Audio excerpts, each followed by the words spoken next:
Halo teman-teman semua, apa kabar nih hari ini? Nah, saya harap kalian semua tetap baik-baik saja ya teman-teman. Nah, di hari ini saya akan menjelaskan nih, apa sih sebenarnya digital tools application, atau dalam bahasa Indonesianya itu mengajar dengan alat dan aplikasi digital. Nah, sebenarnya digital tools application nih sebenarnya apa sih? Nah, sebelum saya menjelaskan lebih lanjut apa sebenarnya digital tools application ini yang sudah saya baca, nah ada baiknya kita perkenalan dulu nih teman-teman. Bagi teman-teman yang belum kenal nah saya akan memperkenalkan diri, dan bagi teman-teman yang sudah mengenal saya akan memperkenalkan diri lagi. Nah, nama saya Prilina Agustin Talaksoro dengan NIM 230121608856. Saya berasal dari Offering A dari S1 Teknologi Pendidikan Universitas Negeri Malang. Nah, sudah pasti saya hari ini akan membahas tentang digital tools application, yang artinya itu mengajar dengan alat dan aplikasi digital. Nah, siapa sih penulis dari digital tools APPS ini?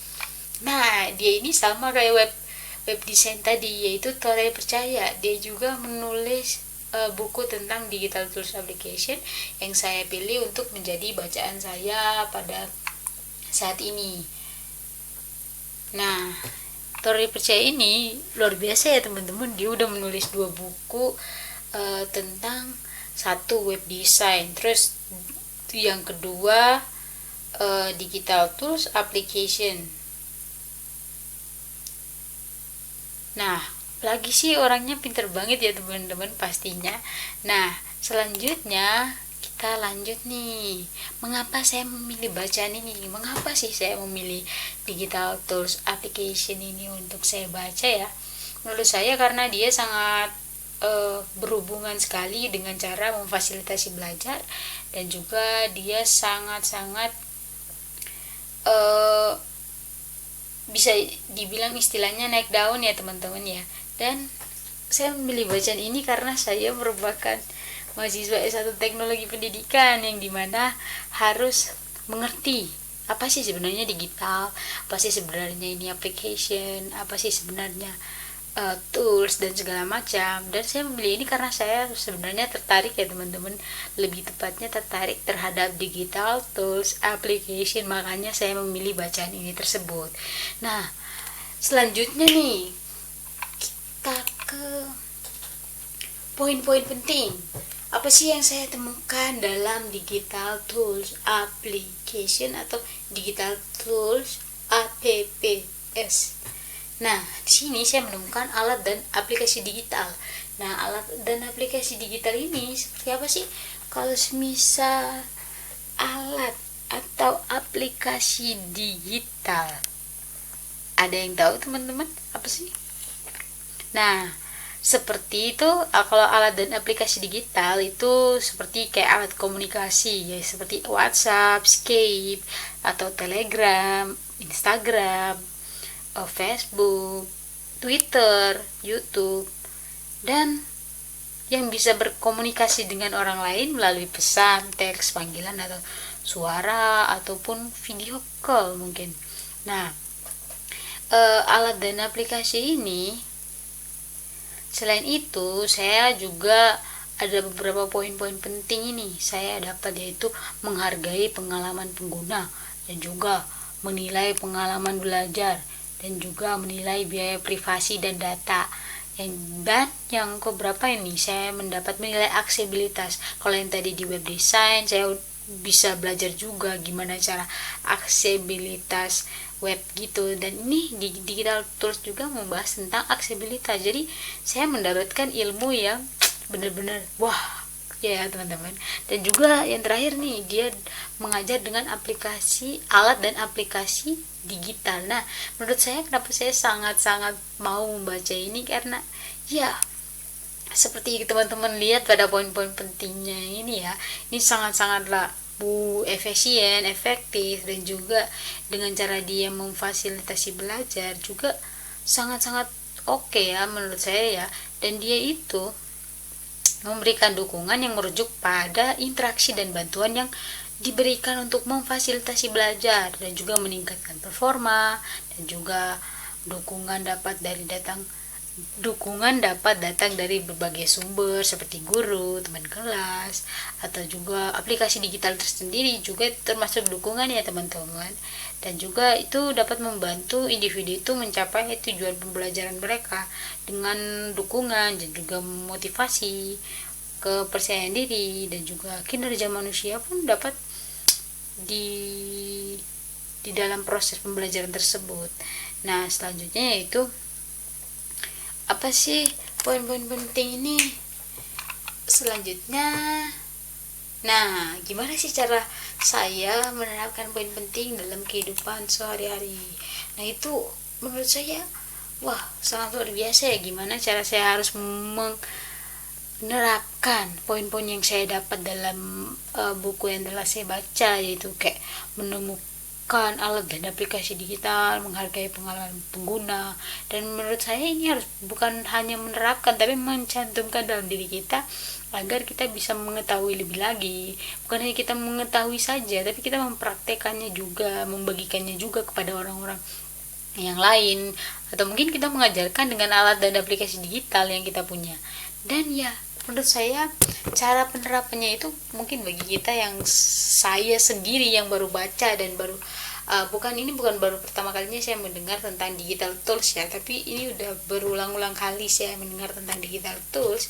Nah, dan juga saya udah pernah ulang-ulang mendengar tentang digital tools sendiri dan juga application sendiri. Saya sudah pernah mendengar tentang hal itu, dan kemudian saya mendapatkan bacaan tentang hal ini. Menurut saya ini sangat wow, dan dia emang harus benar-benar kita menerapkan dalam kehidupan sehari-hari supaya bisa menjadi kebiasaan atau hobi kita gitu loh. Apalagi yang punya passion di sini itu sangat saya sarankan untuk membaca buku ini tersebut. Dan kalau misal teman-teman mau baca buku ini, saya akan mengirimkan seperti biasa di kolom deskripsi bawah ini terkait dengan buku ini. Nah, gimana sih keterkaitan buku ini dengan cara memfasilitasi belajar dan juga cara meningkatkan performasi manusia? Nah, seperti saya sudah jelaskan tadi, dia itu dapat memfasilitasi belajar dan juga meningkatkan performasi manusia dalam dukungan pembelajaran. Dukungan dapat datang dari berbagai sumber seperti guru, teman sekelas, atau alat aplikasi digital lainnya. Dan dia itu berkaitan dengan kontribusi yang diberikan untuk memfasilitasi belajar dan meningkatkan performa manusia. Sumbangan dapat berupa konten informasi dan keterampilan yang diberikan oleh individu, organisasi, atau alat aplikasi digital. Nah, sumbangan ini dapat membantu memperkaya pengalaman belajar, memfasilitasi pemahaman, dan memperluas pengetahuan dalam konteks teknologi dan pembelajaran digital. Sumbangan ini dapat membantu memperkaya pengalaman belajar seseorang dan juga memfasilitasi pemahamannya dan juga memperluas pengetahuan dalam konteks teknologi dan pembelajaran digital berupa konten learning, sumber daya online, atau alat pembelajaran yang interaktif itu sendiri. Nah, hubungan konstruksi apa sih yang mengacu pada digital tools ini? Yaitu ada desain dan juga pengembangan alat dan aplikasi digital tersebut untuk memfasilitasi belajar dan meningkatkan performa manusia. Nah, konstruksi ini baik melibatkan pembuatan antarmuka yang intuitif atau struktur konten yang jelas dan fitur yang mendukung interaksi dengan kolaborasi. Nah, konstruksi yang baik juga memperhatikan responsivitas dan kecepatan dan juga kinerja optimal untuk meningkatkan pengalaman belajar pengguna dalam konteks pembelajaran. Hubungan konstruksi berperan penting dalam menciptakan lingkungan belajar yang efektif, memfasilitasi belajar dan juga memfasilitasi belajar yang efisien. Nah, dalam keseluruhan ini hubungan, dukungan, sumbangan, konstruksi ini saling berkaitan dan saling mempengaruhi dalam memfasilitasi belajar dan meningkatkan performa manusia. Nah, dukungan ini dapat diberikan oleh individu atau alat aplikasi digital. sumbangan dalam bentuk konten dan sumber daya seperti konstruksi yang baik dan desain alat dan aplikasi digital semua berperan penting dalam menciptakan lingkungan belajar yang efektif dan meningkatkan performa manusia dalam proses belajar tersebut. Nah, dan digital tools ini juga dia itu merujuk pada perangkat lunak yang dirancang untuk digunakan di perangkat elektronik. Nah, seperti smartphone, tablet, atau komputer, aplikasi ini dapat memiliki berbagai fungsi dan tujuan yang dapat membantu pengguna dalam berbagai aspek kehidupan termasuk komunikasi, produktivitas, hiburan, dan pembelajaran. Pengertian digital tools, application mencakup berbagai jenis aplikasi lah yang tadi saya sebutkan tadi, yaitu aplikasi komunikasi, aplikasi produktivitas, dan juga aplikasi media sosial, dan aplikasi hiburan, serta aplikasi pembelajaran, aplikasi kebugaran dan kesehatan.